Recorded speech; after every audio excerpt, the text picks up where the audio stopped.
On parle souvent d'internet comme un grand terrain de jeu. Tu ouvres YouTube, tu scrolles TikTok, tu passes d'un drama de streamer à une vidéo de chat, puis à un tuto pour mieux dormir. Comme si tout était au même niveau, sans conséquence. Mais il existe un autre internet. Un internet dont on parle moins parce qu'il s'est enfoui sous la surface, caché au fond d'un iceberg dont on ne voit d'habitude que la partie normale. Ce soir, on va descendre ensemble dans l'iceberg des vidéos et des sites les plus dérangeants d'internet. Pas seulement des creepypastas inventés, pas seulement des mini-films d'horreur, mais des cas réels, des sites qui ont existé, des blogs tenus par des criminels, des ransomware qui ont détruit des milliers de vies numériques, ou encore un forum où un meurtre a presque été annoncé en direct. Installe-toi bien et surtout garde une chose en tête, à tout moment tu peux fermer cette vidéo, les personnes dont on va parler n'avaient pas cette option-là.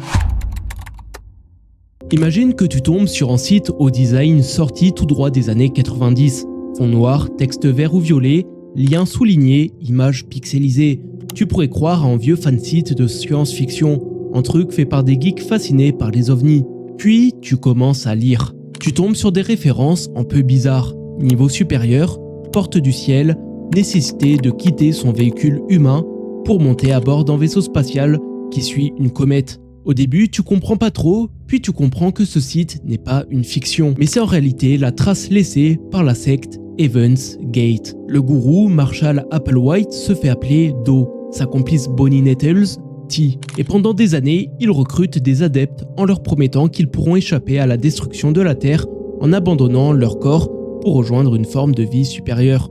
En mars 1997, il passe à l'acte. Dans une grande maison à Rancho Fanta en Californie, 39 membres du groupe se suicident dans 3 vagues successives avec un mélange de barbiturique, de compote de pommes et de vodka. Donc bon, je vous laisse imaginer, mais la mise en scène est glaçante. Tout le monde porte la même tenue noire, les mêmes baskets Nike et en patch Heaven's Gate Away Team. Comme s'ils faisaient partie de l'équipe d'exploration d'un vaisseau spatial. Et dans leur poche, chacun a quelques billets et quelques pièces, soi-disant pour le voyage. Et pendant tout ce temps, leur site heavensgate.com existe, sert de vitrine à la secte, explique leur doctrine dans des pages de texte interminables. Et le plus dérangeant, c'est que ce site existe encore aujourd'hui. Tu peux encore y lire des textes qui décrivent leur mort comme une graduation, une cérémonie de remise de diplôme vers une existence supérieure. Le tout présenté de manière froide, presque administrative. Fifthnail.com est en revanche plus intime. C'est le blog d'un homme qui se présente comme une victime du système alors qu'il est en réalité un tueur en série. Ce blog est tenu par Joseph Edward Duncan III.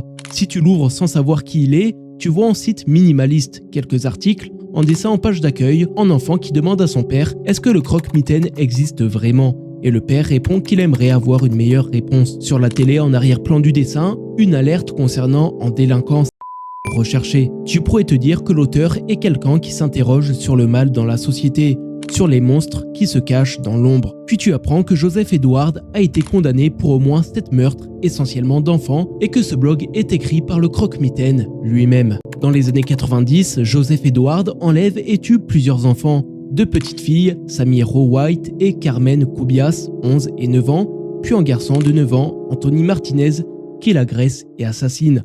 En 2005, il s'introduit chez la famille Groen, tue 3 membres de la famille à coups de marteau, puis enlève les 2 plus jeunes, Shasta, 8 ans, et Dylan, 9 ans.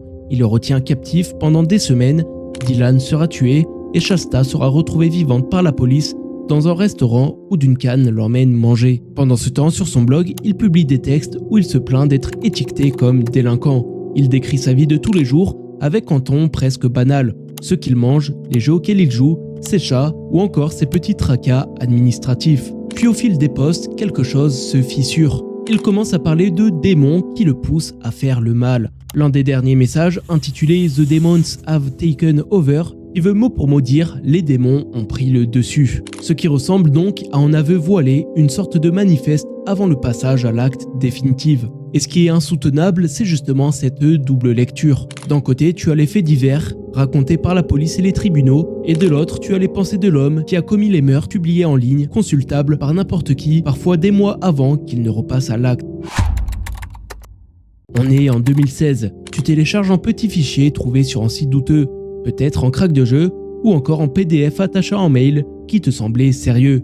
Tu double-cliques, puis une fenêtre s'ouvre et se referme en une seconde. Tu te dis que ça a planté et tu continues ta vie comme si de rien n'était. Mais quelques minutes plus tard, ton ordinateur commence à avoir un comportement bizarre. Tes fichiers changent d'icône et deviennent illisibles. Puis une grande fenêtre noire apparaît au milieu de ton écran. Du texte vert, en compteur et surtout en visage que tu connais. Le pantin des films Saw, Billy, qui te regarde fixement. Le message te tombe dessus d'un coup. Tous tes documents, tes photos, tes vidéos ont été chiffrés. Si tu veux les récupérer, tu dois payer une rançon en Bitcoin et tu as un temps limité pour réaliser cette action. Ce malware s'appelle Jigsaw, comme le tueur de la saga Saw. Son principe est simple et sadique. Il affiche un compte à rebours et t'explique que si tu ne paies pas dans les temps, il commencera à supprimer une partie de tes fichiers, puis de plus en plus, jusqu'à tout effacer après 72 heures. Et si tu as la mauvaise idée de redémarrer ton PC pour échapper au virus, il te punit en supprimant encore plus de données en un seul coup. À son pic, Jigsaw infecte des milliers d'ordinateurs par jour, chez des particuliers comme dans des entreprises ou des institutions. Certaines victimes sont prêtes à payer cher pour récupérer des données importantes, dossiers professionnels, archives familiales ou encore fichiers administratifs. Ce rançongiciel est particulièrement dérangeant parce qu'il transforme ton propre écran en outil de torture psychologique. Le visage du pantin, les menaces écrites noir sur blanc, le compte à rebours qui défile, le chantage qui touche directement ta vie privée numérique. En 2014, un utilisateur de 4 champs poste plusieurs photos sur le board. Sur ces images, on voit le corps d'une femme allongée sur un lit, le visage tuméfié, des marques au cou, des traces de morsures. Sur un mur ou un permis de conduire posé près du corps, des mots sont inscrits au marqueur « She killed me first ». Dans le texte qui accompagne les photos, l'auteur explique qu'il vient de tuer sa compagne, qu'il a laissé son corps dans leur appartement et qu'il s'attend à ce que la police le retrouve bientôt. Sur le moment, beaucoup d'utilisateurs ne savent pas quoi en penser. Certains vont crier immédiatement au fake et d'autres commencent à zoomer sur les détails, à vérifier le nom visible sur le permis, à comparer les informations avec de vraies villes, de vrais immeubles. Et quelques heures plus tard, la réalité rattrape le thread. La police de Port Orchard, dans l'état de Washington, découvre le corps d'Amberlynn Copeland, 30 ans, dans l'appartement qu'elle partageait avec son compagnon, David Kalak. Les scènes décrites dans les articles correspondent aux photos postées sur 4chan. Kalak sera arrêté après une course-poursuite et condamné pour ce meurtre. Ce qui rend cette affaire si souvent citée dans les icebergs des horreurs d'Internet, c'est ce décalage terrifiant. Pendant quelques heures, la mort réelle d'une personne est traitée comme un contenu anonyme en cheap post, de plus sur un forum où l'on partage d'habitude des mèmes, des trolls ou de simples montages vidéo. Enfin, au fond de ce niveau, on trouve un nom qui revient tout le temps quand on parle des horreurs historiques d'Internet, Rotten.com. À la fin des années 90 et dans les années 2000, Rotten se présente comme un site anti-censure, un endroit où l'on montre ce que les autres sites refusent de montrer. En réalité, c'est un gigantesque catalogue d'images extrêmement choquantes, scènes d'accidents, photos d'autopsie, blessures de guerre, faits divers sanglants ou encore des documents médicaux détournés de leur contexte pour devenir du spectacle. Pendant des années, Rotten.com devient presque un rite de passage de l'internet de l'époque. Tout le monde connaît quelqu'un qui est allé, souvent en défi entre potes, pour tester ses limites. On clique, on tombe sur une page d'accueil minimaliste avec un crâne, quelques menus et derrière des images qui restent parfois gravées à vie. Le site finit par fermer vers 2017 officiellement à cause de problèmes techniques et financiers, mais aussi parce que le web a changé.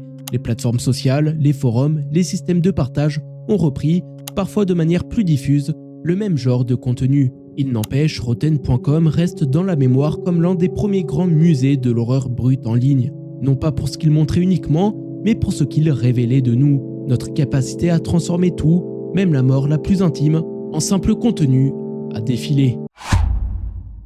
En tout cas, si cette vidéo t'a plu, je compte sur toi pour liker et t'abonner. Comme je l'ai dit, cette chaîne est toute nouvelle, donc ce serait un soutien énorme. Et n'hésite pas à me mettre en commentaire ce que tu as pensé des cas traités pendant cette vidéo ou des cas que je n'ai pas traités et que tu aimerais peut-être voir dans une deuxième partie. Merci à tous ceux qui sont restés là et moi je vous dis à très vite. Ciao ciao.